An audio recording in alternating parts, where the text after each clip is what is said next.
모두가 흉측하다 손가락질하던 그 사내에게 금지옥엽 아씨는 왜 매일 밤 남몰래 주먹밥을 건네야만 했을까요? 천한 신분의 벽을 넘어선 위험하고도 애절한 사랑. 날이 갈수록 불러오는 뱃속에 감춰진 것은 단순한 실수가 아닌 가슴 시린 눈물과 기구한 운명의 시작이었습니다. 겉모습이 아닌 진심을 보았던 두 사람. 그들을 둘러싼 충격적이고도 슬픈 비밀이 지금 밝혀집니다. 옛날 아주 먼 옛날에 호랑이가 담배를 피우고 산신령이 바둑을 두던 시절, 깊고 깊은 산골짜기 어느 마을에 김진사댁이라는 기와집이 한 채 있었습니다. 사방이 높은 산으로 둘러싸여 해가 늦게 뜨고 일찍 지는 이 마을은 봄이면 진달래가 붉게 타오르고 겨울이면 눈이 허리까지 쌓이는 두메산골이었습니다. 그 마을의 중심에 자리 잡은 김진사댁은 대대로 글 읽는 소리가 끊이지 않는 점잖은 집안으로 소문이 자자했는데 집안의 고가는 넉넉하여 흉년이 들어도 굶는 사람이 없었고 지나가는 과객도 후하게 대접하여 인심 좋기로 유명했습니다. 그러나 겉으로 보기에 평온하고 넉넉해 보이는 이 기와집 안에도 남모르는 속사정과 차가운 바람이 불고 있었으니 이는 사람의 마음속 깊은 곳에 자리 잡은 외로움과 안타까움이 얽힌 사연 때문이었습니다.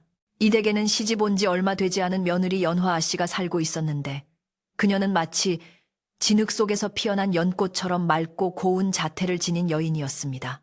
연화아 씨는 본래 성품이 어질고 착하여 아랫사람을 함부로 대하는 법이 없었고 작은 미물 하나도 예사로 보지 않는 따뜻한 마음씨를 가지고 있었습니다. 그러나 그녀의 신세는 남들이 부러워하는 것과는 달리 적막하기 그지없었으니 혼례를 치르고 채 달도 지나지 않아 남편인 김선비가 과거를 보러 한양으로 떠나버렸기 때문이었습니다. 독수공방하며 남편이 장원급제하여 금에 환향하기만을 기다리는 연화아 씨의 하루는 시부모님을 봉양하고 집안 살림을 건사하는 것으로 채워졌으나 밤이 되면 밀려오는 쓸쓸함은 어찌할 도리가 없었습니다. 한편 이 집의 행랑채에는 바우라는 이름의 머슴이 살고 있었는데 그는 태어날 때부터 부모의 얼굴도 모른 채 남의 집 문간방을 전전하다가 이 집에 들어오게 된 사내였습니다. 바우는 어릴 적 앓은 천연두 때문에 얼굴이 곰보 자국으로 뒤덮여 험상궂게 변해버렸고 덩치는 산만하여 남들이 보면 덜컥 겁부터 집어먹기 일쑤였습니다. 목소리 또한 우렁우렁하여 한번 입을 열면 기와장이 들썩일 정도였으나 생김새와 달리 말 주변이 없고 심성이 우직하여 남들이 시키는 일은 군말 없이 해내는 소 같은 사람이었습니다. 그러나 사람들은 그의 험한 겉모습만 보고 그를 멀리하거나 멸시하였고 심지어 집안의 다른 하인들조차 바울을 짐승 부리듯 하며 끼니 때가 되어도 식은 밥덩이 하나 던져주는 것이 고작이었습니다. 어느 늦가을 찬바람이 문풍지를 세차게 흔들던 날 연화아 씨는 우연히 부엌 뒷문을 지나다가 마당 한 구석에서 장작을 패고 있는 바울을 보게 되었습니다. 바울은 새벽부터 일어나 물을 헹고 쇠죽을 끓인 뒤 쉬지도 못하고 산더미처럼 쌓인 장작을 패고 있었는데 그의 거친 숨소리가 안채까지 들려올 정도였습니다. 그런데 점심때가 한참 지났음에도 불구하고 아무도 그에게 밥상을 차려주지 않았고 바우는 허기진 배를 움켜쥐고 휘청거리면서도 도끼질을 멈추지 않았습니다. 그 모습을 지켜보던 연화아 씨의 가슴 한구석이 찌릿하게 저려왔는데 그것은 단순히 하인을 향한 동정이 아니라 생명을 가진 존재가 겪는 고통에 대한 깊은 연민이었습니다. 아 씨는 남편 없는 외로움을 달래기 위해 불경을 외우곤 했으나 눈앞에 굶주림을 보고도 모른 채 하는 것은 부처님의 가르침이 아니라고 생각했습니다. 해가 저물고 어둠이 짙게 깔리자 집안의 모든 불빛이 하나둘씩 꺼지고 사람들의 인기척이 사라진 고요한 시간이 찾아왔습니다.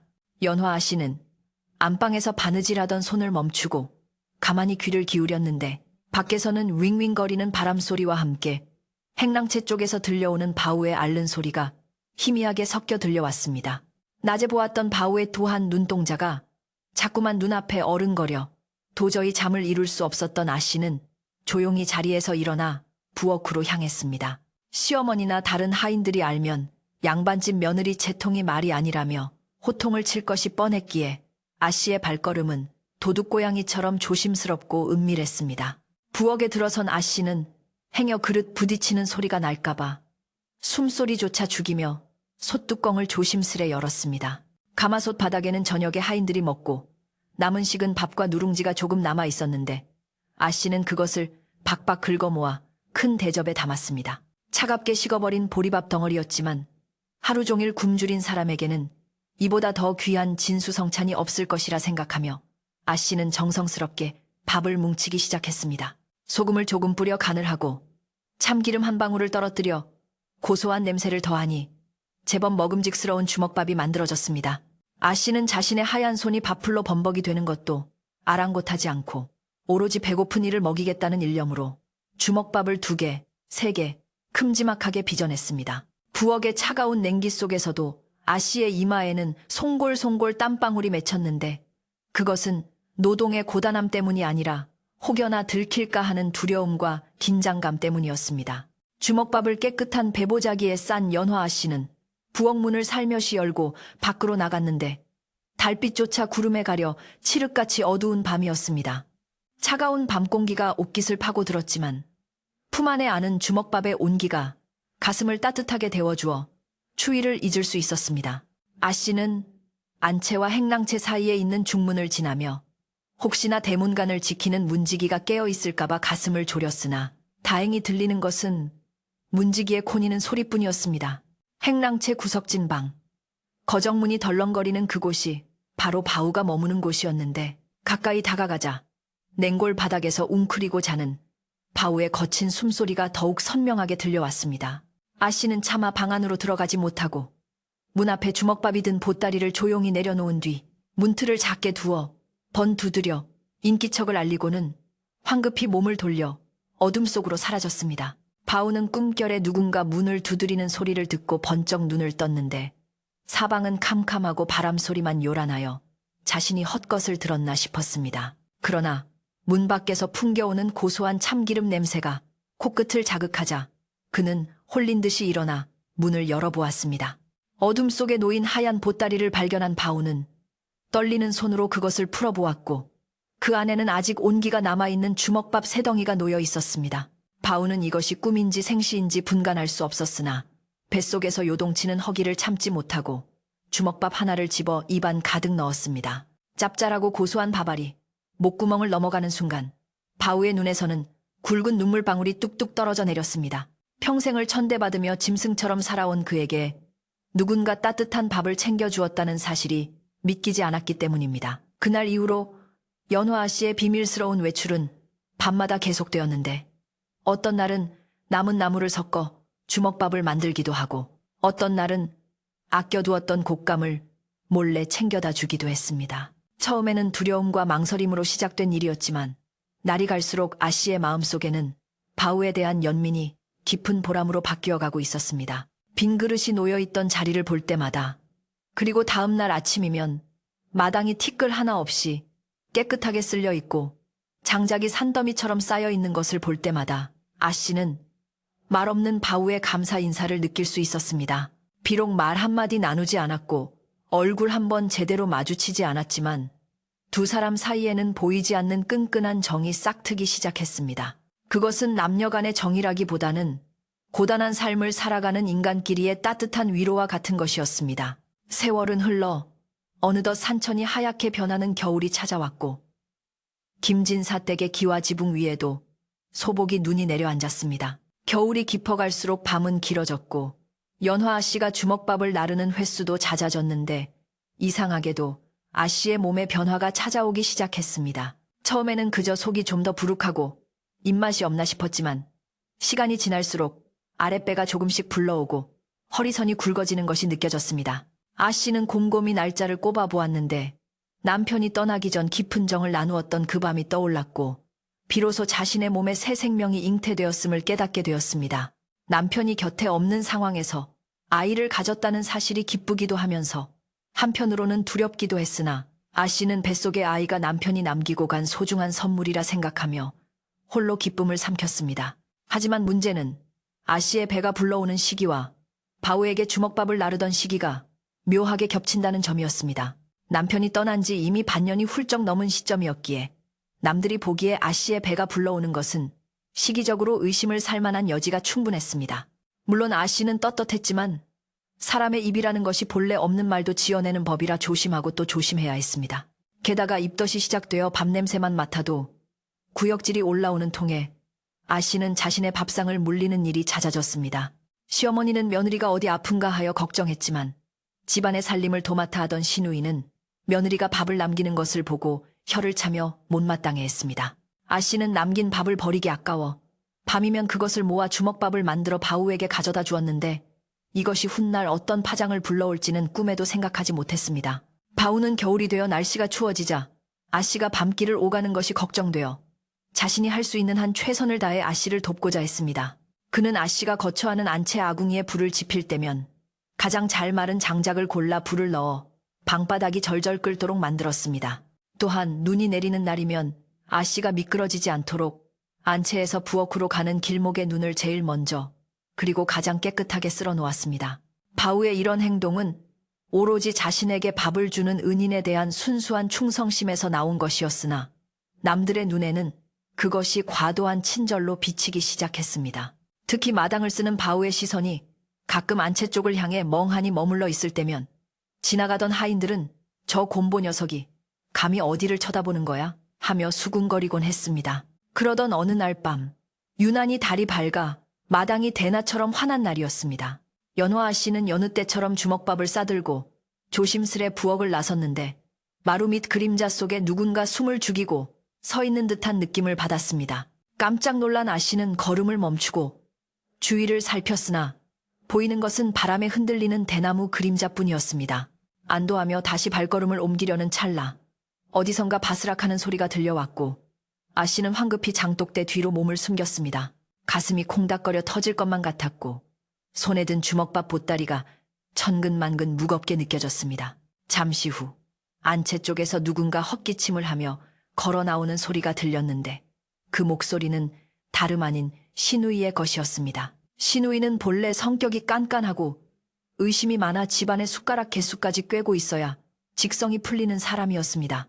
그녀는 요즘 들어 부엌의 쌀독이 생각보다 빨리 비는 것 같고 밤마다 묘한 기척이 느껴지는 것을 수상하게 여겨 잠복하고 있었던 것입니다. 시누이는 부엌 쪽을 노려보며 혼잣말로 중얼거렸습니다. 분명 쥐새끼가 한 마리 있는 게야. 내 그 꼬리를 반드시 잡고 말 테다. 장독대 뒤에 숨어 그 소리를 들은 연화아 씨는 온몸에 피가 얼어붙는 듯한 공포를 느꼈습니다.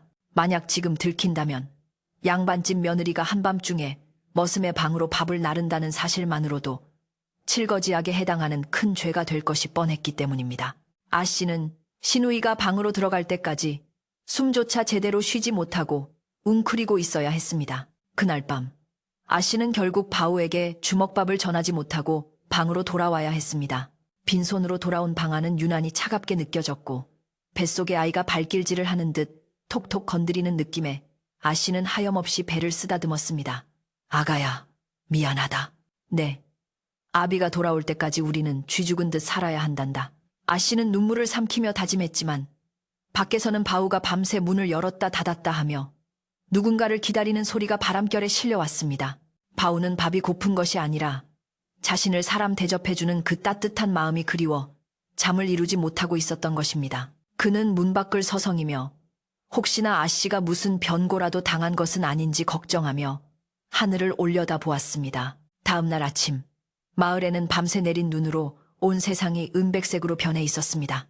연화 씨는 무거워진 몸을 이끌고 마당으로 나갔는데 바우가 안채 마당을 쓸고 있는 모습이 보였습니다. 바우는 아씨를 보자마자 황급히 고개를 숙였지만 그의 눈빛에는 걱정과 안도가 교차하는 것이 역력했습니다. 아씨는 차마 그에게 말을 걸 수 없어 눈인사로 대신하고 지나쳤지만 그 짧은 순간 두 사람 사이에 오간 감정은 말보다 더 깊은 것이었습니다.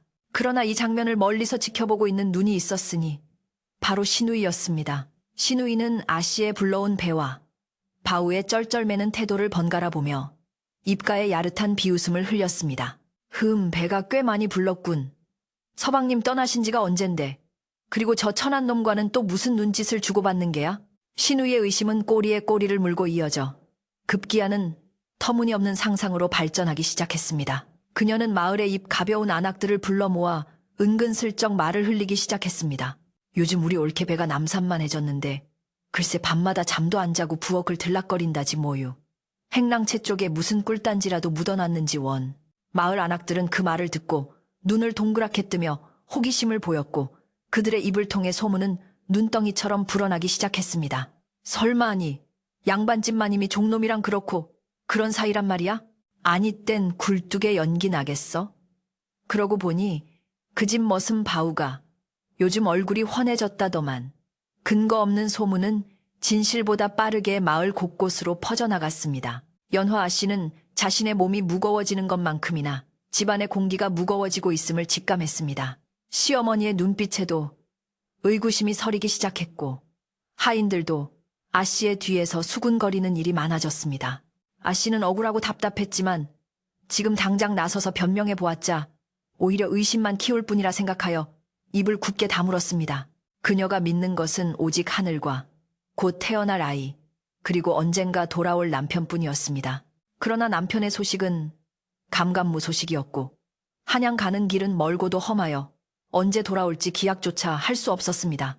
아씨는 밤마다 정화수를 떠놓고 남편의 무사 귀환을 빌고 또 빌었지만 돌아오는 것은 매서운 겨울바람 소리뿐이었습니다. 어느 날 저녁, 아씨는 부엌에서 몰래 챙겨둔 밥을 가지고 다시 한번 용기를 내어 행랑채로 향했습니다. 며칠을 굶었을 바우 생각에 마음이 쓰여 견딜 수 없었기 때문입니다.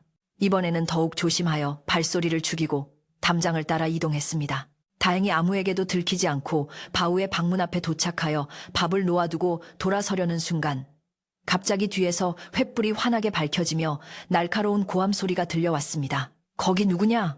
이 야심한 시각에 외간 남자 방 앞을 서성이는 게 누구란 말이냐? 횃불을 든 것은 다름 아닌 신우이였고 그녀의 뒤에는 몽둥이를 든 하인들이 서 있었습니다. 연화 씨는 사색이 되어 자리에 주저앉았고 굳게 닫혀있던 바우의 방문이 벌컥 열리며 놀란 표정의 바우가 튀어나왔습니다. 신우이는 득에양양한 표정으로 아씨와 바우를 번갈아 가리키며 소리쳤습니다. 내 이럴 줄 알았다. 감히 시댁 어른들이 버젓이 살아계신데 종놈과 사통을 하여 집안 망신을 시키다니. 저 푸른 배가 누구의 씨인지 이제야 알겠구나. 그 말은 마치 마른 하늘의 날벼락처럼 아씨의 귀를 때렸고 바우는 너무나 엄청난 누명에 입을 쩍 벌린 채 아무 말도 하지 못했습니다. 아씨는 떨리는 목소리로 아닙니다, 고모님. 오해십니다. 저는 그저 배고픈 이에게 밥을 하고 항변하려 했으나 신우이는 듣기 싫다는 듯 손을 내저었습니다. 닥쳐라. 내 눈으로 똑똑히 보았건을 어디서 변명이냐. 당장 전 연놈들을 결박하여 광에 가두거라. 하인들이 우르르 달려들어 연화 아씨와 바우를 포박하려 하자 바우가 온몸으로 아씨를 가로막으며 고함을 질렀습니다. 마님은 아무 잘못 없습니다. 다 제가 배가 고파 밥을 구걸한 것입니다. 제발 마님 몸에 손대지 마십시오. 바우의 쩌렁쩌렁한 목소리에 하인들이 잠시 주춤했지만 신우이의 서슬퍼런 독촉에 다시 달려들었습니다. 혼란스러운 와중에 아씨는 배를 감싸쥐며 고통스러운 표정을 지었고 하늘에서는 무심하게도 한방눈이 펑펑 쏟아져 내리고 있었습니다.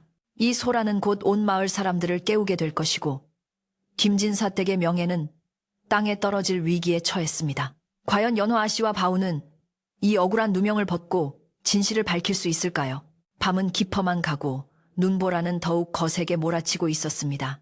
소란스러운 횃불 소리와 고함 소리가 김진사 댁의 고요하던 밤하늘을 찢어놓자 안방에서 자고 있던 시어머니 심씨, 부인이 놀란 가슴을 쓸어내리며 방문을 열고 나왔습니다. 칠흑 같은 어둠 속에서 며느리는 바닥에 주저앉아 떨고 있었고 머슴 바우는 하인들에게 둘러싸여 억울함을 호소하고 있었으며 신우이는 마치 장군이라도 된 양 쩌렁쩌렁하게 호통을 치고 있었습니다.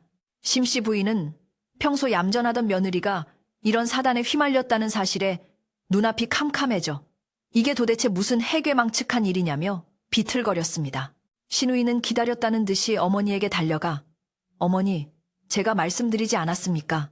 올케가 밤마다 쥐새끼처럼 부엌을 들락거리는 것이 수상하다 했더니 결국 이 천한 종놈과 내통하고 있었습니다라고 거짓을 고했습니다. 바닥에 뒹구는 하얀 주먹밥들이 그 증거라며 손가락질을 해대니 심씨 부인은 그만 말문이 막히고 말았습니다.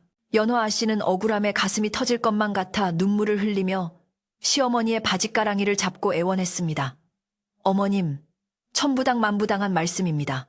저는 그저 굶주린 사람에게 밥 한 덩이 주었을 뿐 결코 부끄러운 짓을 한 적이 없습니다. 아씨의 목소리는 공포와 추위로 인해 가늘게 떨렸지만 그 눈빛만은 진실을 담아 간절하게 빛나고 있었습니다. 그러나 신우이는 아 씨의 말을 가로막으며 더욱 목청을 높였습니다. 밥을 주었다? 남편 없는 여자가 한밤중에 외간 남자 방 앞에 밥을 나르는 것 자체가 이미 부정한 짓입니다. 게다가 저 남산만한 배를 보십시오. 오라버니가 떠나신 지가 언젠데 배가 저리 부릅니까? 저것은 분명 저 곰보놈의 씨가 분명합니다. 신우이의 표독스러운 말은 며느리를 믿으려던 시어머니의 마음마저 흔들리게 만들었습니다. 결국 심씨 부인은 가문의 명예가 더럽혀질까 두려워 딸의 주장대로 일을 처리하기로 마음먹었습니다. 그녀는 차갑게 식은 눈으로 며느리를 내려다보며 내 너를 친딸처럼 아꼈거늘 어찌 이런 끔찍한 일을 저질렀단 말이냐. 당장 저 아이를 별채에 가두고 밖에서 자물쇠를 채워라 하고 명령했습니다. 하인들이 달려들어 연화 아씨를 일으켜 세우자 바우가 울부짖으며 몸을 던져 막으려 했으나 몽둥이 찜질을 당하고 바닥에 처박혔습니다. 아씨는 끌려가면서도 자신의 안위보다 매를 맞는 바우를 걱정하여 그만두시오. 저 사람은 죄가 없습니다. 라고 소리쳤지만 그 외침은 매정한 겨울바람 속에 흩어질 뿐이었습니다. 아씨는 난방도 되지 않는 차가운 별채방에 갇혔고 굳게 닫힌 문 밖에서는 철컥하고 자물쇠가 잠기는 소리가 비정하게 울려 퍼졌습니다.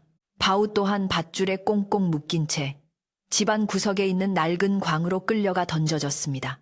곰팡 내 나는 캄캄한 광바닥에 쓰러진 바우는 온몸이 욱신거리고 아팠지만 육체의 고통보다 마음의 고통이 훨씬 더 컸습니다. 자신 때문에 하늘같이 귀한 마님이 더러운 누명을 쓰고 고초를 겪게 되었다는 자책감이 가슴을 짓눌렀기 때문입니다.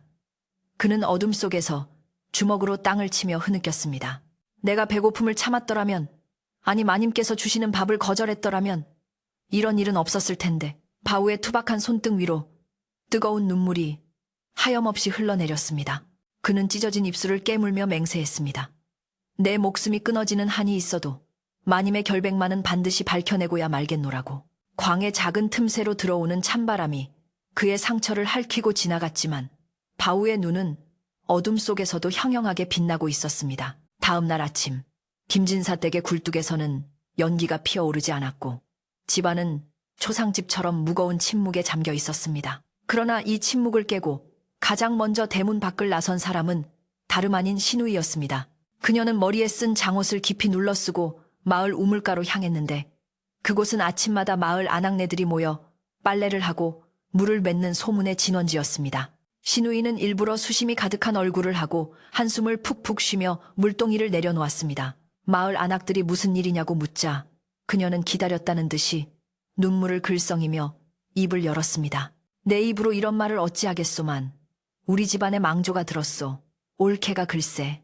그녀는 말끝을 흐리며 주위를 살피는 척하더니 목소리를 낮춰 지난밤의 일을 낱낱이, 아니 훨씬 더 부풀려 이야기하기 시작했습니다.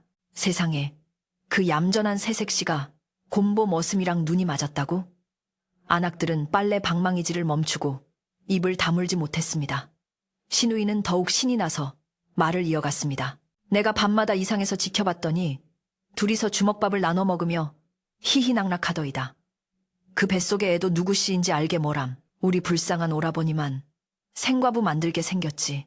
이야기는 사람들의 입을 타고 순식간에 번져나갔습니다. 처음에는 반신반의하던 사람들도 신우이가 눈물까지 흘리며 호소하자 점차 그 말을 사실로 믿기 시작했습니다. 원래 얌전한 고양이가 부뚜막에 먼저 올라간다더니 사람 속은 모르는 거야. 어쩐지 그 머슴놈이 안채 마당을 쓸 때마다 눈빛이 이상하다 했어.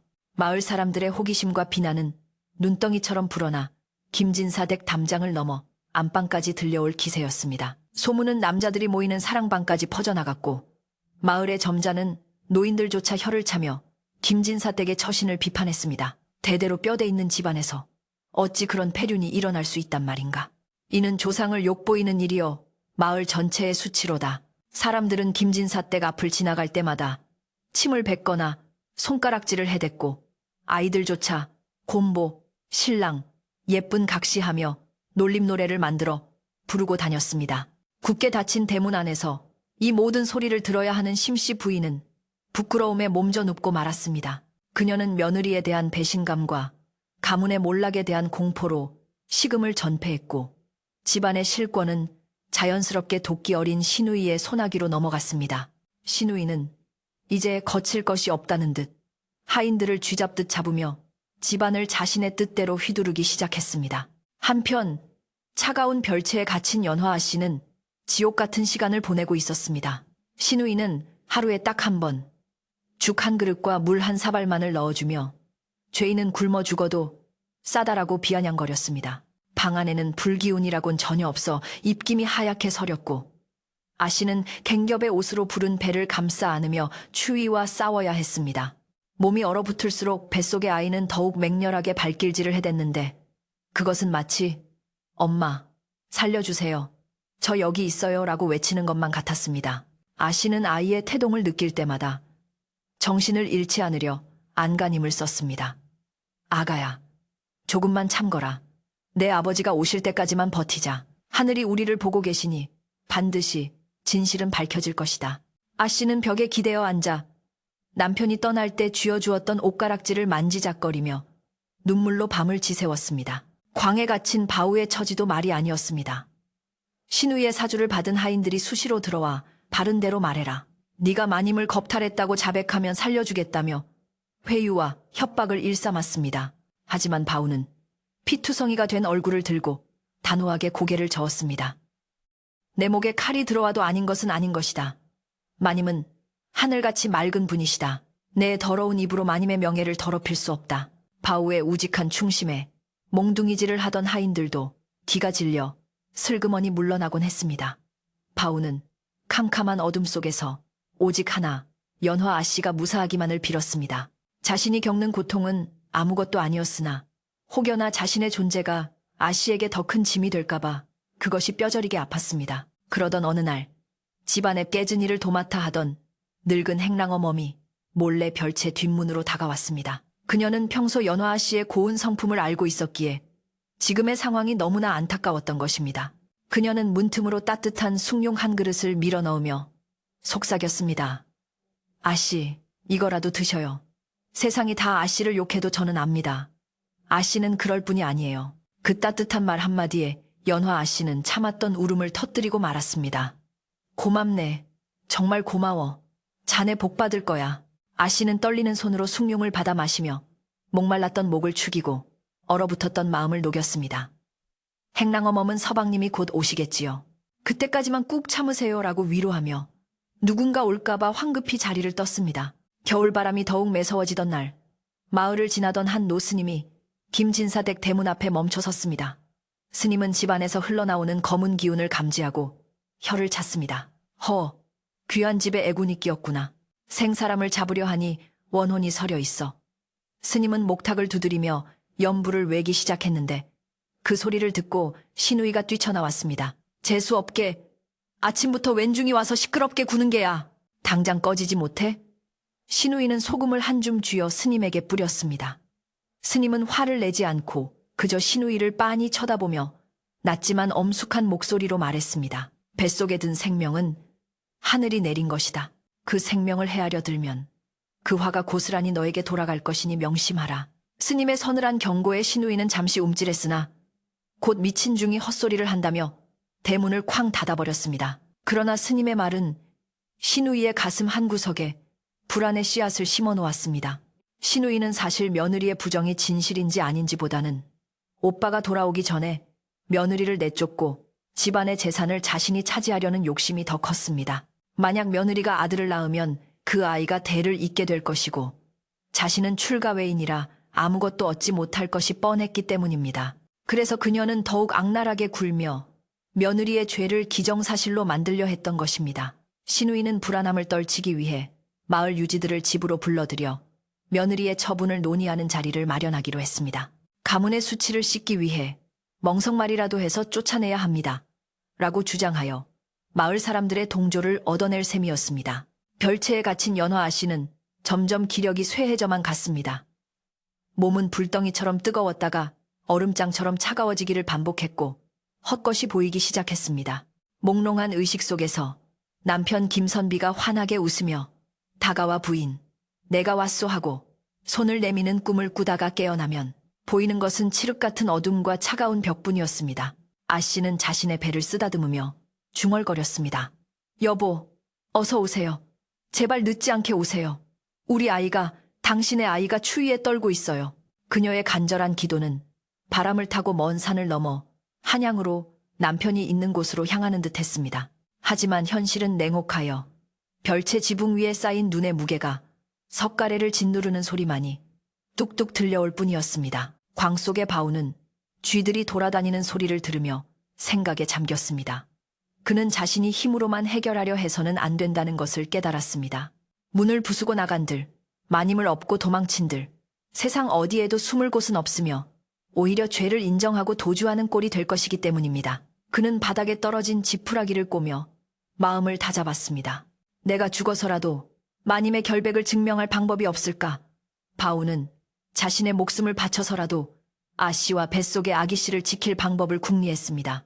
그의 머릿속에는 오직 은혜를 갚아야 한다는 일념뿐 자신의 안위는 이미 안중에 없었습니다. 한편 한양에서 과거를 보고 결과를 기다리던 김선비는 며칠 전부터 알 수 없는 불길함에 시달리고 있었습니다. 밤마다 가위 눌림을 당하고 꿈속에서 부인이 피를 흘리며 울고 있는 모습이 나타나 식은땀을 흘리며 깨어나곤 했습니다. 집안에 무슨 일이 생긴 게 분명해. 김선비는 합격자 발표가 나기도 전에 짐을 꾸려 고향으로 내려가려 했으나 동료 유생들이 발표가 코앞인데 어딜 가느냐며 말리는 바람에 발만 동동 구르고 있었습니다. 그의 마음은 이미 천리 밖 고향집 별채에 가 있었으나 몸은 한양에 묶여 있으니 답답함이 하늘을 찔렀습니다. 그는 북쪽 하늘을 바라보며 간절히 빌었습니다. 연화야, 제발 무사히만 있어 다오. 내 곧 갈 것이다. 다시 마을로 돌아와. 신우이가 주도한 가문회의 날이 밝았습니다. 마을의 촌장과 문중 어른들이 김진사댁 사랑채에 모여들었습니다. 신우이는 안에서 밖으로 들리도록 큰 소리로 통곡하며 연기를 시작했습니다. 아이고, 우리 불쌍한 오라버니. 집안 꼴이 이게 뭡니까? 저 부정한 년을 어찌하면 좋단 말입니까? 문중 어른들은 헛기침을 하며 심각한 표정으로 의견을 나누었습니다. 확실한 증자가 있다면 가문의 법도에 따라 엄벌에 처해야 마땅하지. 그래도 김선비가 올 때까지 기다려야 하지 않겠나? 의견이 분분한 가운데 신우이는 회심의 미소를 지으며 미리 매수해둔 거짓 증인을 내세울 준비를 하고 있었습니다. 밖에는 흉흉한 기운이 감돌고 하늘은 금방이라도 눈보라를 쏟아부을 듯 잿빛으로 흐려져 있었습니다. 과연 연화 아씨는 이 절체절명의 위기에서 벗어날 수 있을까요? 사랑채의 문풍지가 겨울바람에 요란하게 떨리는 가운데 김진사 댁의 운명을 가를 문중회의가 엄숙하고 무거운 분위기 속에서 시작되었습니다. 방 안에는 촌장을 비롯하여 마을에서 내로라 하는 어르신들과 문중의 학렬 높은 노인들이 긴 담뱃대를 물고 근엄한 표정으로 앉아 있었습니다. 방 한가운데 놓인 화로에서는 숯이 타닥타닥 타오르며 붉은 불꽃을 튀겼지만 방 안의 감도는 서늘한 살기와 긴장감을 녹이기에는 역부족이었습니다. 신우이는 상복처럼 하얀 소복을 입고 머리를 풀어 헤친 채 바닥에 엎드려 곡을 하듯 흐느끼며 어른들의 동정심을 자극하고 있었습니다. 그녀의 눈물 연기는 어찌나 그럴싸한지 사정을 모르는 사람이 보면 나라를 잃은 충신이나 부모를 옅은 효녀라고 착각할 정도였습니다. 촌장이 헛기침을 몇 번 하며 무겁게 입을 열었는데 그의 목소리에는 불쾌함과 안타까움이 동시에 묻어 있었습니다. 김진사 댁은 대대로 충효를 으뜸으로 여기는 명문가였네. 헌데 가장이 집을 비운 사이 이런 해괴한 소문이 돌다니. 이는 조상님들을 뵐 면목이 없는 일이요.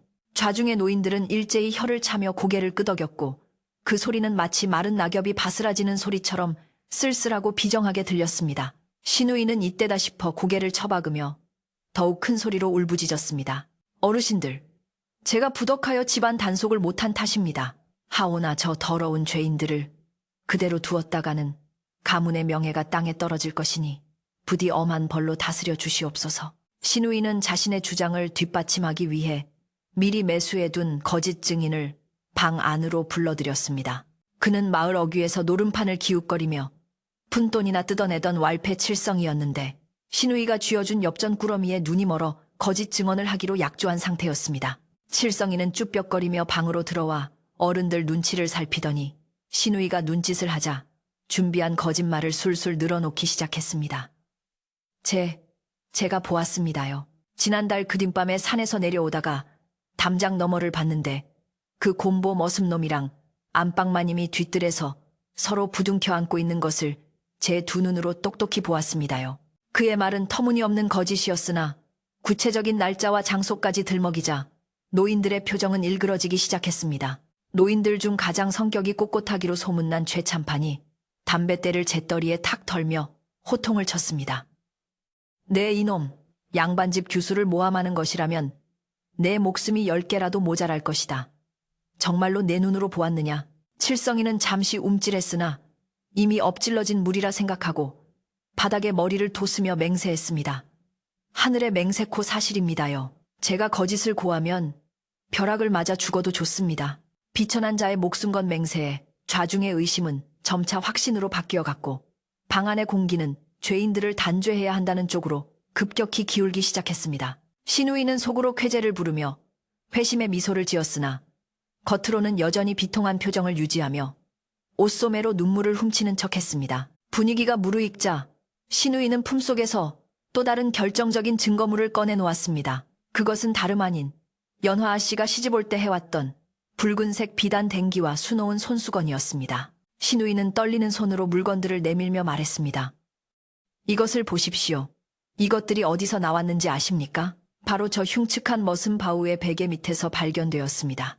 정표로 주고받은 것이 아니라면 어찌 안방마님의 물건이 종놈의 방에 있겠습니까? 사실 이것은 신우이가 며칠 전 아씨의 방을 뒤져 훔쳐낸 뒤 몰래 바우의 방에 가져다 놓은 것이었으나 노인들이 그런 내막을 알리 만무했습니다.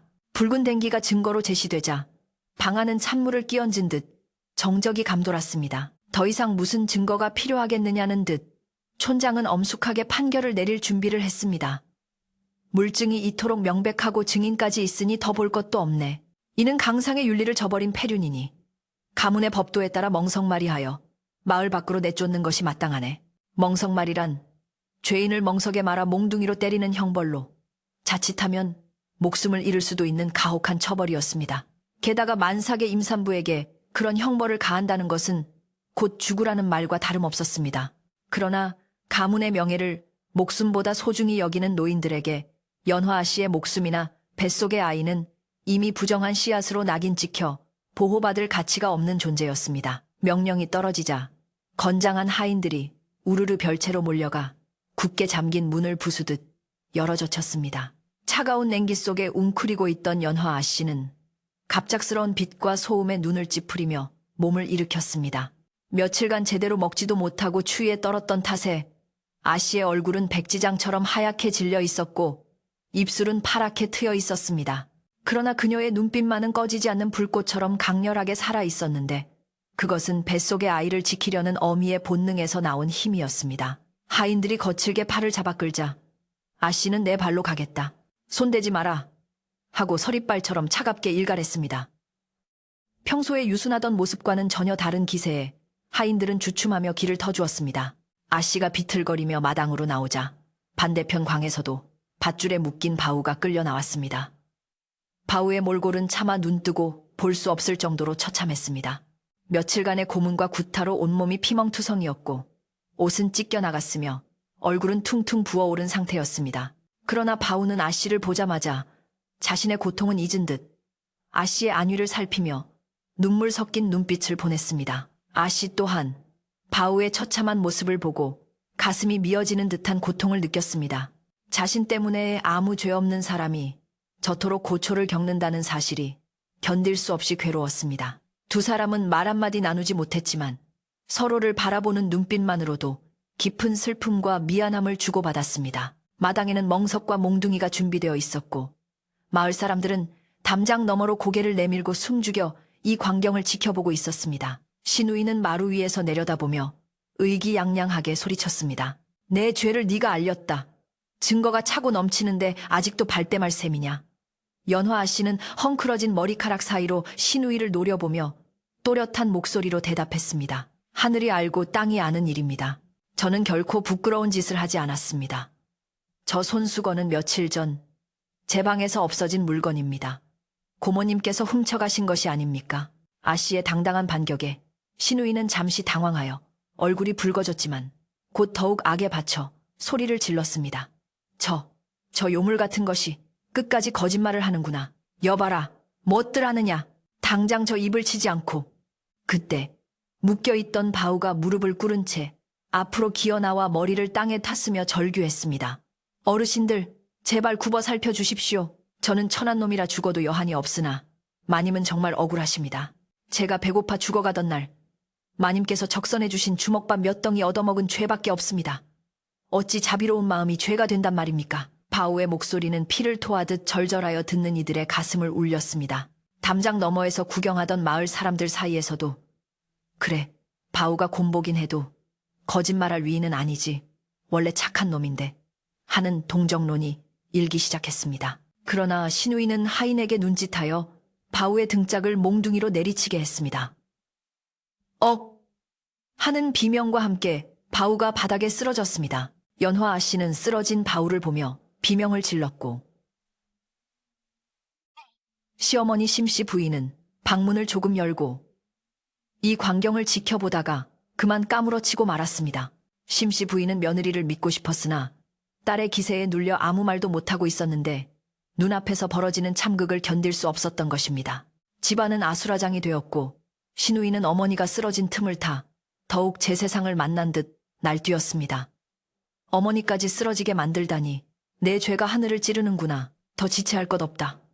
당장 집행하라. 하인들이 주저하며 멍석을 들고 아씨에게 다가가자 아씨는 배를 감싸 안으며 뒷걸음질 쳤습니다. 안 된다. 내 뱃속에는 김씨 가문의 핏줄이 자라고 있다. 이 아이를 죽이면 너희들도 천벌을 면치 못할 것이다. 아씨의 서슬퍼런 외침에 하인들은 다시 멈칫했습니다. 아무리 상전의 명령이라 해도 뱃속의 태아까지 해쳤다가는 훗날 어떤 화를 입을지 두려웠기 때문입니다. 촌장 노인도 곰방대를 입에서 떼고 잠시 고민에 잠겼습니다. 만약 저 아이가 정말 김진사댁 핏줄이라면 훗날 돌아올 김선비에게 무슨 낯을 들겠는가 하는 생각이 스친 것입니다. 촌장은 잠깐 멈추어라 하고 손을 들어 제지했습니다. 그리고는 연화 아씨에게 물었습니다. 네가 정령 결백하다면 그 아이가 김선비의 핏줄이라는 것을 증명할 방도가 있느냐? 좌중의 시선이 일제히 연화 아씨의 입술에 쏠렸습니다. 바람 소리마저 멈춘 듯한 고요 속에서 아씨는 입술을 깨물며 생각에 잠겼습니다. 아씨는 떨리는 목소리지만 분명하게 말했습니다. 서방님께서 떠나시기 전날 밤 제게 남기신 말씀과 징표가 있습니다. 그날 밤의 일은 오직 저와 서방님만이 아는 비밀이니 서방님이 오시면 모든 것이 밝혀질 것입니다. 그때까지만, 제발 그때까지만 기다려 주십시오. 그러나 신우이는 코웃음을 쳤습니다. 오라버니가 언제 올 줄 알고 마냥 기다린단 말이냐. 10년이 걸릴지 100년이 걸릴지 아니면 객사하셨을지 누가 안단 말이냐. 저것은 시간을 벌려는 수작에 불과하다. 신우이의 표독스러운 말에 노인들은 다시 고개를 끄덕였습니다. 기약 없는 기다림보다는 당장의 의혹을 해결하는 것이 가문의 위신을 세우는 길이라 판단한 것입니다. 다시 형벌이 집행되려는 찰나 갑자기 하늘에서 마른 번개가 번쩍이더니 우르릉 쾅 하는 천둥 소리가 울려 퍼졌습니다. 겨울 하늘의 천둥이라니 이는 예사로운 징조가 아니었습니다.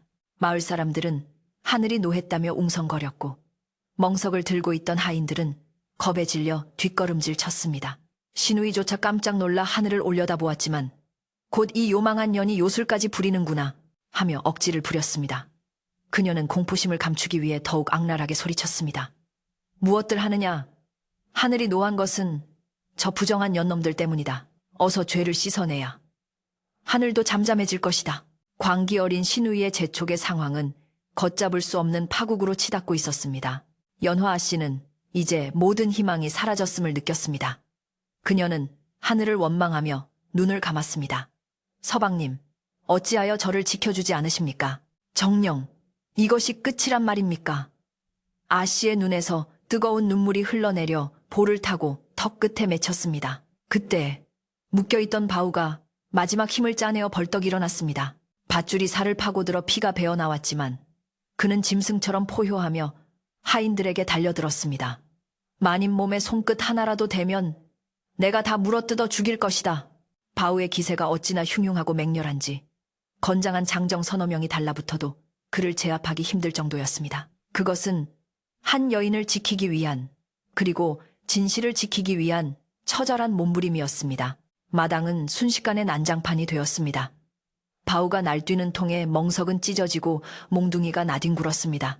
시누이는 비명을 지르며 대청마루 뒤로 숨었고 노인들은 헛기침을 하며 당황해했습니다. 이 혼란의 와중에 연화 아씨는 극심한 스트레스로 인해 배가 끊어질 듯한 통증을 느꼈습니다. 아씨는 아 하는 비명과 함께 자리에 주저앉았고 치마폭 아래로 붉은 선혈이 비치기 시작했습니다. 아이가 나오려는 것이었습니다.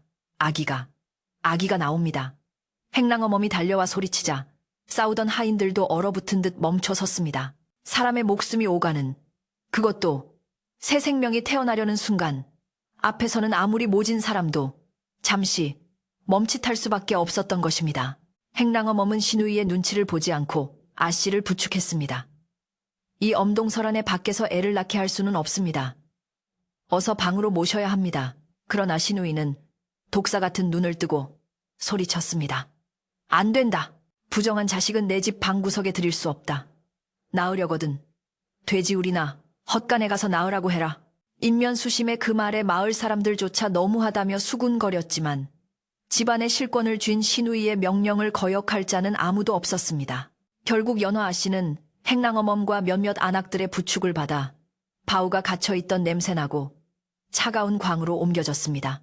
바우는 밧줄에 묶인 채 마당에 무릎 꿇려져 광 안에서 들려오는 아씨의 고통스러운 신음소리를 들어야만 했습니다. 광 안은 어둡고 추웠지만 행랑어멈은 급한 대로 짚을 깔고 자신의 겉옷을 벗어 덮어주었습니다. 아씨, 정신 차리셔야 해요. 힘을 내세요. 아씨는 식은땀으로 범벅이 된 채 고통에 몸부림쳤습니다. 밖에서는 여전히 눈보라가 몰아치고 시누이는 빨리 끝내고 죄인들을 처리하자며 노인들을 채근하고 있었습니다. 생명과 죽음, 진실과 거짓, 따뜻함과 차가움이 극명하게 대립하는 순간이었습니다. 바오는 하늘을 향해 울부짖었습니다. 신령님, 제발 마님을 살려주십시오.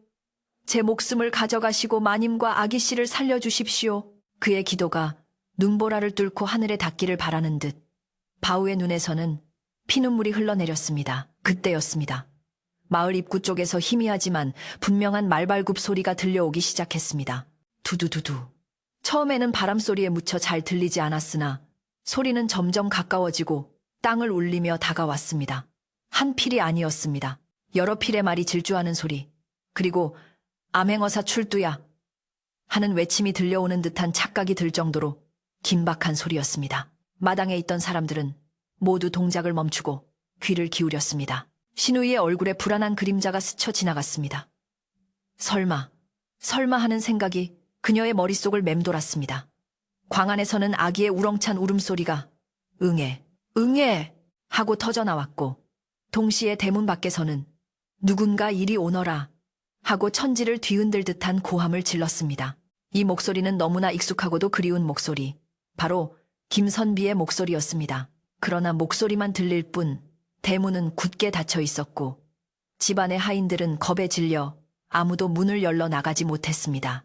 시누이는 사색이 되어 문을 열지 마라 하고 헛소리를 질러댔지만 밖에서는 쾅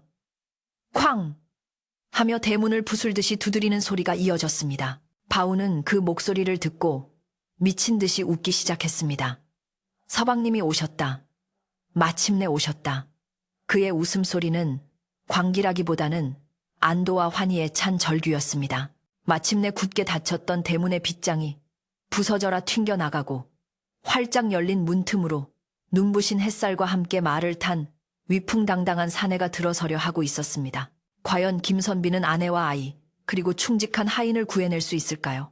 우레와 같은 함성이 잦아들고 부서진 대문 사이로 자욱한 먼지가 가라앉자 그곳에는 마치 전설 속의 장군처럼 위풍당당한 기세로 말을 탄 김선비가 서 있었습니다. 그의 뒤로는 관아의 포졸들과 육모 방망이를 든 건장한 역졸들이 도열해 있었는데 그 위세가 어찌나 대단한지 마당에 있던 사람들 모두 숨소리조차 내지 못하고 얼어붙었습니다. 김선비는 푸른 관복을 입고 가슴에는 흉배를 달았으며 머리에는 관모를 쓰고 있었는데 그 눈빛은 예전의 유약한 서생의 것이 아니었습니다. 그는 마치 죄를 심판하러 온 염라대왕처럼 서늘하고 매서운 눈으로 집안의 참혹한 광경을 천천히 훑어보았습니다. 찢어진 멍석, 피투성이가 되어 묶여있는 바우, 그리고 아기 울음소리가 들려오는 허름한 광까지 그의 시선이 닿는 곳마다 사람들은 죄 지은 듯 고개를 숙였습니다. 김선비가 말에서 뛰어내리자 대청마루 뒤에 숨어있던 신우이가 엉금엉금 기어나와 거짓 눈물을 흘리며 그에게 매달렸습니다. 오라버니, 드디어 오셨군요. 지방꼴이 말이 아닙니다. 저 천한 것들이 집안을 망치고 오라버니의 얼굴에 먹칠을 했습니다. 그녀는 자신의 죄를 덮기 위해 먼저 선수치듯 울부짖으며 며느리와 바울을 모함하려 들었습니다. 옳게가 글쎄, 저 곰보 머슴과 정을 통하여 아이를 낳았습니다. 제가 가문의 명예를 지키려고 저들을 벌하려던 참이었습니다. 신우이의 목소리는 절박하게 떨렸으나 김선비는 그녀의 손을 매정하게 뿌리치며 차가운 목소리로 일갈했습니다. 비키거라. 내 눈으로 직접 확인하기 전에는 아무 말도 듣지 않겠다. 그의 목소리에는 억눌린 분노가 서려 있어 신우이는 흠칫 놀라 뒤로 물러섰습니다. 김선비는 성큼성큼 걸어 아기 울음소리가 들리는 광으로 향했는데 그 발걸음 하나하나가 마당을 울리는 듯 무겁고 단호했습니다. 하인들이 황급히 길을 비키자 그는 주저없이 더럽고 냄새나는 광문을 활짝 열어젖혔습니다. 어둠 속에서 희미한 빛이 들어오자 피 묻은 집더미 위에 창백한 얼굴로 누워있는 아내 연화아 씨와 행랑어 몸품에 안겨 우는 핏덩이 같은 아기의 모습이 드러났습니다. 김선비의 눈시울이 붉어지며 목이 메어 말이 나오지 않았습니다. 그는 털썩 무릎을 꿇고 아내의 차가운 손을 잡으며 떨리는 목소리로 불렀습니다. 부인, 내가 너무 늦었소. 내일이도 못난 지압이라 부인을 이토록 고생시켰구려. 연화아 씨는 남편의 목소리에 희미하게 눈을 뜨고 믿기지 않는다는 표정으로 그를 바라보았습니다. 꿈인지 생시인지 분간할 수 없어 멍한 눈빛이었으나 남편의 따뜻한 손길이 닿자 그제야 참았던 서름이 폭포수처럼 터져나왔습니다. 서방님, 정말 서방님이십니까? 흐흐, 저는 부정한 짓을 하지 않았습니다. 이 아이는 서방님의 핏줄입니다. 아씨가 울먹이며 말하자 김선비는 아씨를 품에 안고 등을 토닥이며 달랬습니다. 안다. 내다 안다. 하늘이 알고 땅이 알고 내가 아는데 누가 감히 부인의 정절을 의심한단 말이냐. 두 사람의 애절한 재회의 곁에 있던 행랑어멈도 옷고름으로 눈물을 찍어내었고 광밖에서 이 소리를 듣던 마을 사람들도 코끝이 찡해짐을 느꼈습니다. 김선비는 행랑어멈으로부터 갓 태어난 아기를 조심스럽게 건네받아 품에 안았습니다. 아이는 추위에도 불구하고 우렁차게 울고 있었는데 그 이목구비가 김선비를 쏙 빼닮아 누가 봐도 그의 아들임이 분명했습니다. 김선비는 아이의 붉은 볼에 자신의 볼을 비비며 감격에 겨운 목소리로 말했습니다. 장하구나, 내 아들아. 이 모진 풍파를 견디고 세상에 나왔으니 너는 필시 큰 인물이 될 것이다. 그리고는 아이를 안고 광 밖으로 나와 마당 한가운데에 섰습니다. 그는 아기를 높이 들어 올리며 좌중을 향해 사자후를 토했습니다. 똑똑히 보아라! 이 아이는 내 피를 이어받은 내 아들이다! 감히 누가 이 아이를 부정하다고 하느냐? 그의 서슬퍼런 외침에 신우이와 촌장, 그리고 문중 노인들은 쥐구멍이라도 찾고 싶은 심정이 되어 고개를 들지 못했습니다. 그때 신우이가 마지막 발악이라도 하듯 도끼 어린 눈으로 소리쳤습니다. 오라버니, 속지 마세요! 그년이 밤마다 주먹밥을 싸들고 저 곰보놈 방을 들락거린 것은 온 동네가 다 아는 사실입니다. 붉은 댕기도 저놈 베개 밑에서 나왔단 말입니다. 신우이의 말에 김선비의 시선이 마당 구석에 처참하게 묶여있는 바우에게로 향했습니다. 바우는 김선비를 보자마자 퉁퉁 부은 눈으로 눈물을 흘리며 땅에 머리를 박았습니다. 나리, 죽여주십시오. 제가 마님이 주신 밥을 얻어먹은 죄로 마님께 씻을 수 없는 누명을 씌웠습니다. 제 목을 치시고 마님의 억울함을 풀어주십시오. 바우의 말은 변명이 아니라 오로지 주인을 향한 충심 가득한 호소였습니다. 김선비는 아기를 행랑어멈에게 맡기고 천천히 바우에게 다가가 허리춤에서 칼을 꺼내 들었습니다. 사람들은 김선비가 바우의 목을 칠 것이라 생각하여 비명을 지르거나 눈을 질끈 감았습니다. 신우이는 입가에 비릿한 미소를 띠며 이제야 저놈이 죽는구나 생각했습니다. 그러나 김선비의 칼날은 바우의 목이 아니라 그를 옥죄고 있던 굵은 밧줄을 향했습니다. 서걱하는 소리와 함께 밧줄이 끊어지고 바우의 몸이 자유로워지자 김선비는 피투성이가 된 바우의 손을 덥석 잡았습니다. 그리고는 놀랍게도 양반인 그가 천한 머슴인 바우에게 허리를 굽혀 정중하게 인사를 하는 것이 아니겠습니까? 자네가 내 아내와 아이를 살렸네. 자네의 그 우직한 충심이 아니었다면 내 오늘 사랑하는 가족을 잃을 뻔했네.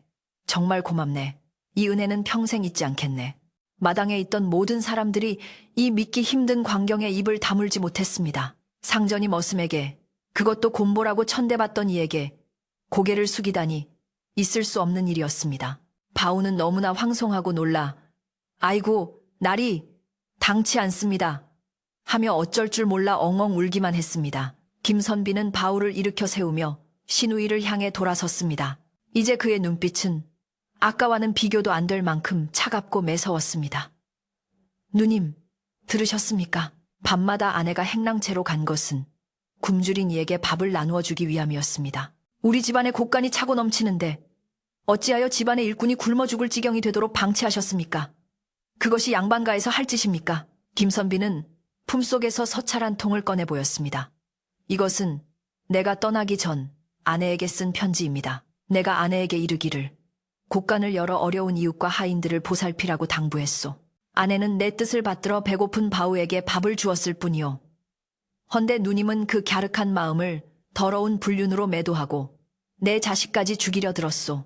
김선비의 논리, 정연한 호통에 신우이는 얼굴이 하얗게 질려 뒷걸음질 쳤습니다. 아니, 그게 아니라 나는 그저 집안을 위해 그녀가 횡설수설하며 변명하려 하자 김선비는 포졸들에게 눈짓을 했습니다. 여봐라, 당장 저 칠성이라는 놈을 잡아들여라. 숨어서 눈치를 보며 도망갈 기회만 엿보던 왈패 칠성이가 포졸들에게 붙잡혀 끌려 나왔습니다.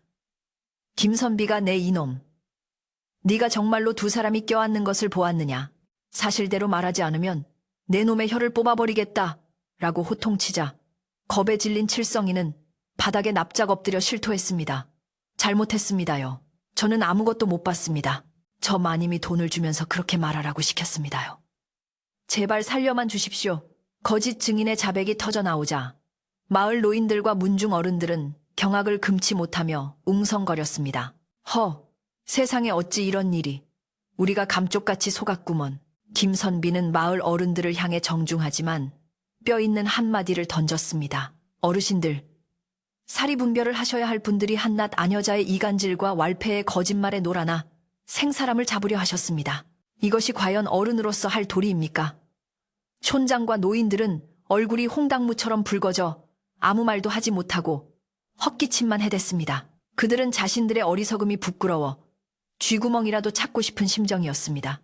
특히 가장 목소리를 높였던 최참파는 슬그머니 자리에서 일어나 뒷짐을 지고 사라지려 했습니다. 김선비는 그들을 더 이상 탓하지 않고 다시 신우이를 바라보았습니다. 이제 단죄의 시간만이 남아 있었습니다. 누님은 내 혈육이라 관아에 넘겨 형벌을 받게 하지는 않겠소. 허나 더 이상 이 집안에 누님을 둘 수는 없소. 김선비의 선언은 단호했습니다. 오늘 당장 짐을 싸서 시골의 본댁으로 내려가시오. 그리고 다시는 내 눈앞에 그리고 내 아내와 아이 앞에 나타나지 마시오. 만약 또다시 이런 사단이 벌어진다면 그때는 혈육의 정이고 뭐고 없을 것이오.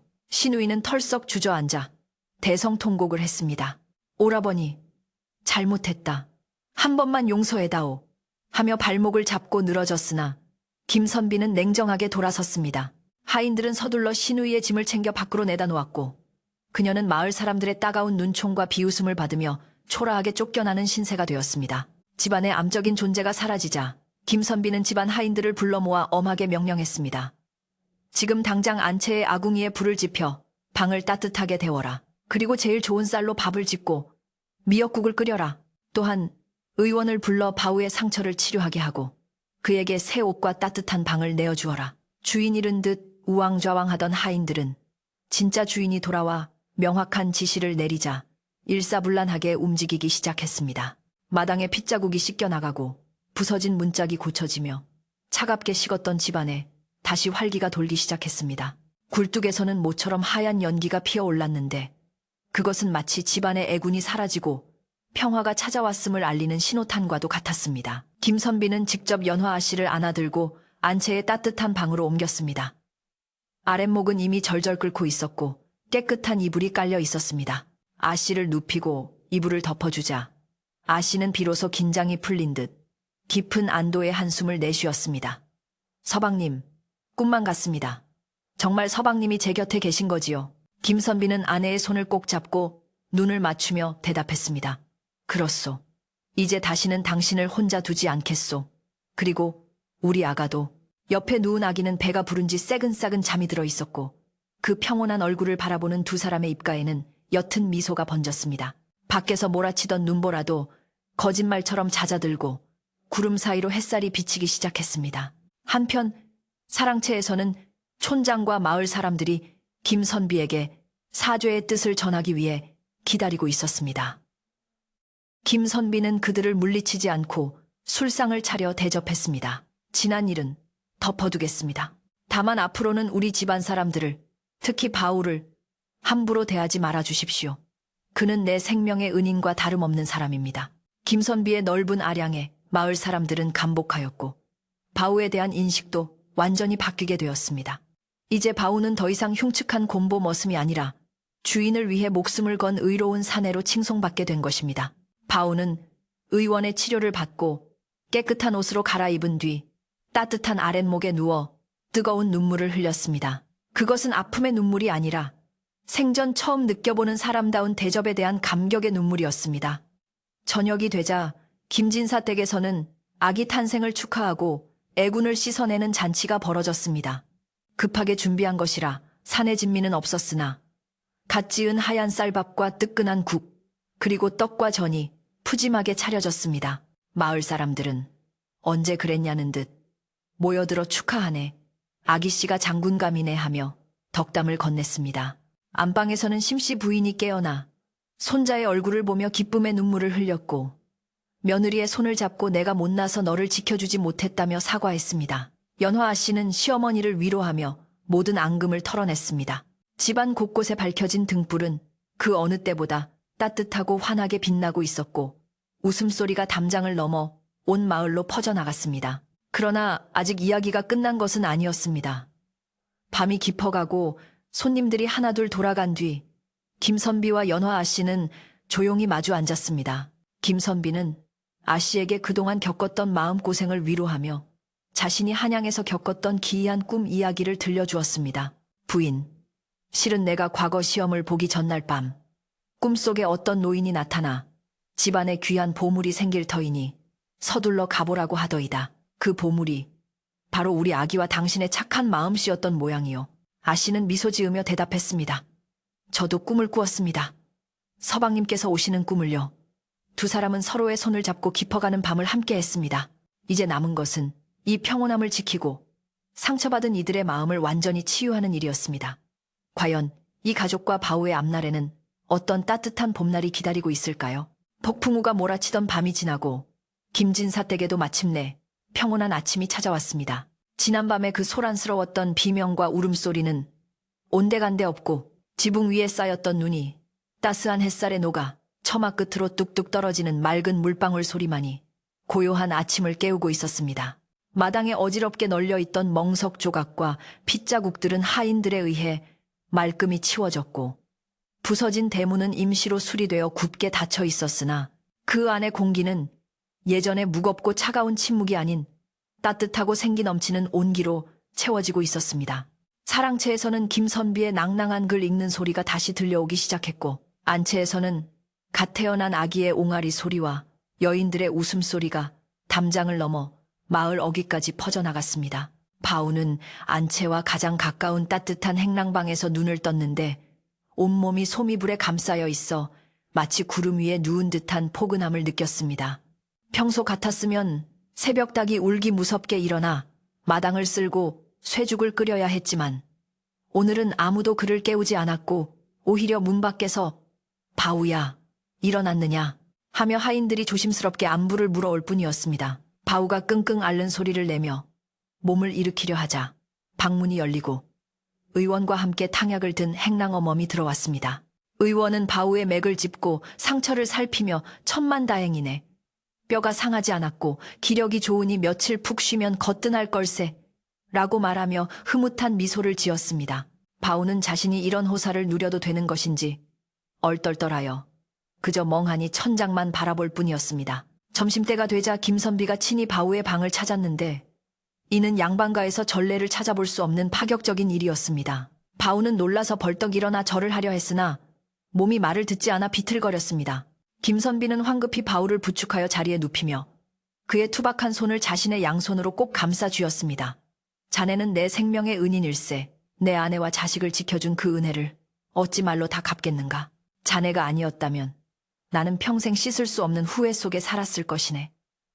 김선비의 진심 어린 말에 바우는 굵은 눈물을 뚝뚝 흘리며 아닙니다, 나리.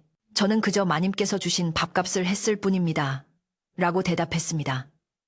신분의 벽을 넘어선 두 사내의 뜨거운 눈빛 교환은 방 안의 공기를 더욱 훈훈하게 데워주었습니다. 김선비는 그 자리에서 바우에게 한 가지 제안을 했습니다.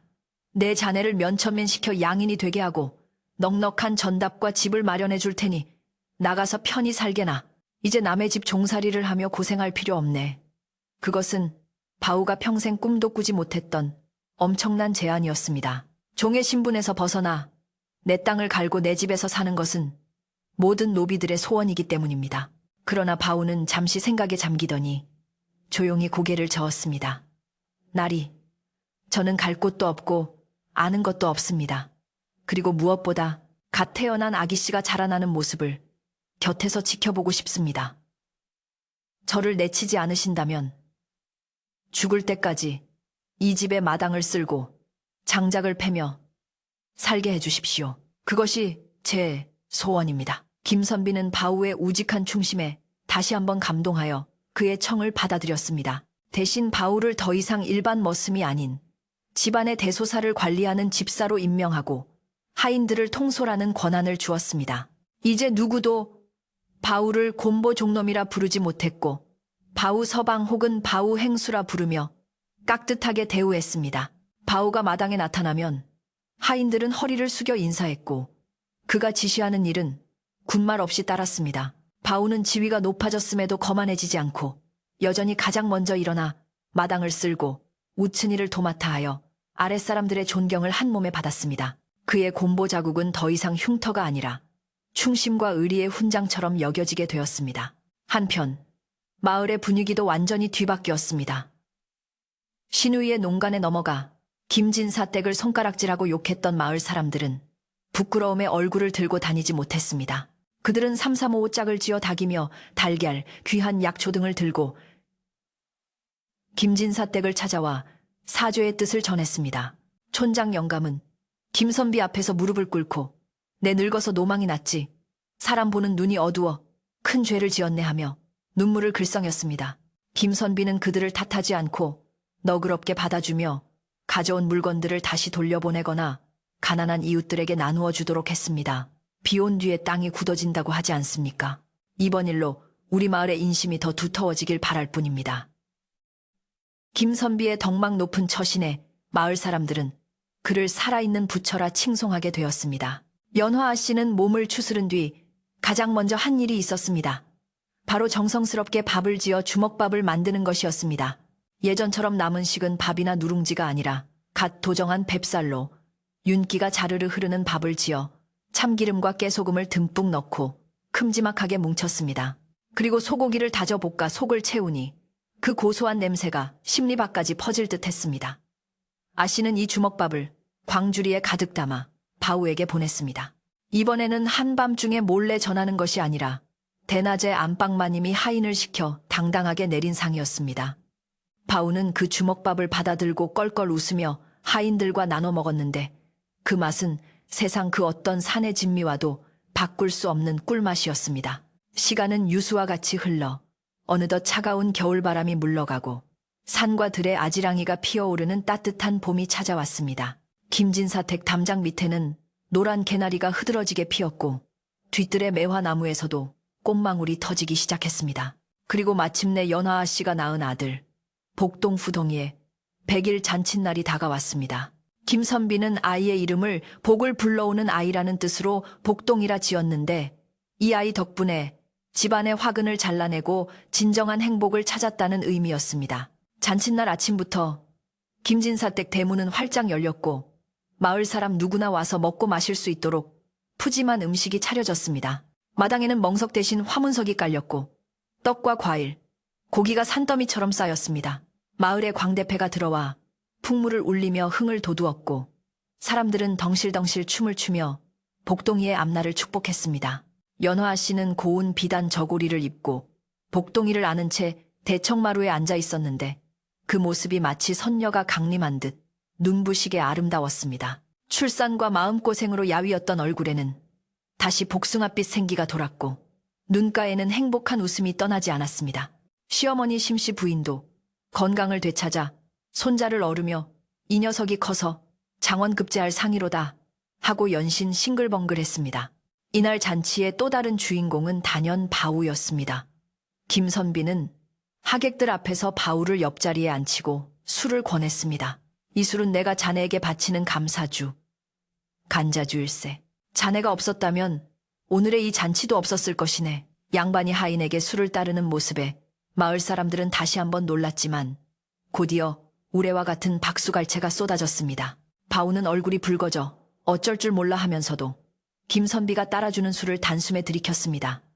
캬, 술맛 좋다. 바우의 호탕한 외침에 잔치 분위기는 더욱 무르익었습니다. 아이들은 바우의 주위를 맴돌며 바우 아저씨, 힘센 바우 아저씨 하고 노래를 불렀고 바우는 아이들을 번쩍번쩍 들어 올려주며 함께 즐거워했습니다. 한편 쫓겨난 신우이에 대한 소식도 간간히 들려왔습니다. 그녀는 시골 본댁으로 내려갔으나 그곳에서도 성질을 죽이지 못하고 행패를 부리다가 결국 친척들에게도 외면당하고 외딴 암자에 들어가 살게 되었다고 했습니다. 그녀는 밤마다 자신의 신세를 한탄하며 울었으나 아무도 그녀의 울음소리에 귀 기울여 주지 않았습니다. 마을 사람들은 그 소식을 듣고 인과응보, 인고잉보다 뿌린 대로 거두는 법이다라며 혀를 찼습니다. 김진사 댁의 따뜻한 봄날과는 대조적으로 신우이의 삶은 여전히 차가운 겨울 속에 머물러 있었던 것입니다. 이는 남을 해하려던 마음이 결국 자신을 찌르는 칼날이 되어 돌아온다는 교훈을 남겼습니다. 계절이 바뀌어 여름이 되고 다시 가을이 되어 들판이 황금빛으로 물들 때까지 김진사 댁의 평화는 계속되었습니다. 김선비는 과거에 급제하여 벼슬길에 올랐으나 한양으로 가지 않고 고향에 머물며 고을 원님이 되어 백성들을 다스리기로 했습니다. 그는 자신이 겪은 일을 거울 삼아 억울한 사람이 없도록 공정하게 판결하고 배고픈 이가 없도록 곳간을 열어 구휼하는 데 힘썼습니다. 연화아 씨 또한 주먹밥 마님이라는 별칭을 얻으며 흉년이 들거나 고난을 겪는 이웃들에게 남몰래 쌀과 음식을 나누어주는 선행을 베풀었습니다. 부부의 덕행은 조정에까지 알려져 임금님으로부터 표창을 받기도 했습니다. 어느 날 저녁 휘영청 밝은 보름달이 뜬 밤이었습니다. 복동이는 이제 제법 자라 아장아장 걸음마를 시작했고 바우는 마당 평상에 앉아 집신을 삼고 있었습니다.